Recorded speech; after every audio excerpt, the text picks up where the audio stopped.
At the Annenberg Innovation Lab, we have started a research group that takes a close look at transmedia branding. Transmedia branding is a fast-developing area that's used in marketing and communication.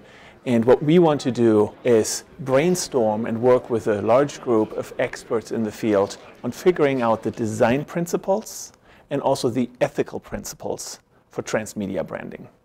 So transmedia by itself simply means across media. We started the day with a question of what is a brand? And I made what I hoped would be a provocative statement that the most powerful transmedia brand of the last year had been Occupy Wall Street.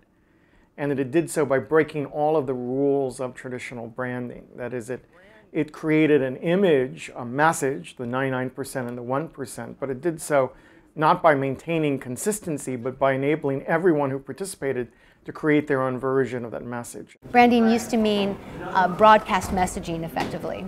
Like, I'm going to control my message and I'm going to send it, I'm going to spray and pray. I'm going to send it out to as many people as possible and hope it picks up. That's the key thing, is that the extent to which the old makers of commercial meanings are now obliged by the transmedia revolution to loosen their control of the meanings they want made. For us, we've added to that this notion of participation and the idea that brands should create new kinds of relationships to consumers which encourage their creative participation, that brands learn by freeing the public up to play around with their iconography rather than trying to shut it down and restrict it. We talked a lot about this notion of how customer engagement and how brands are represented in the world today has fundamentally changed.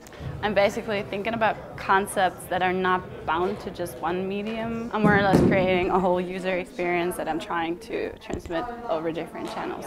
The Think and Do process is it's an ideation process. One of the goals is to develop networks of those people with a common interest who can get together with us for a day. We act as Switzerland here at the lab, and we provide an open space for dialogue for sponsors who might on occasion be in competition with each other, to really have an opportunity to meet and converse and talk about the problems that they have and realize that there's synergies across all these major corporations.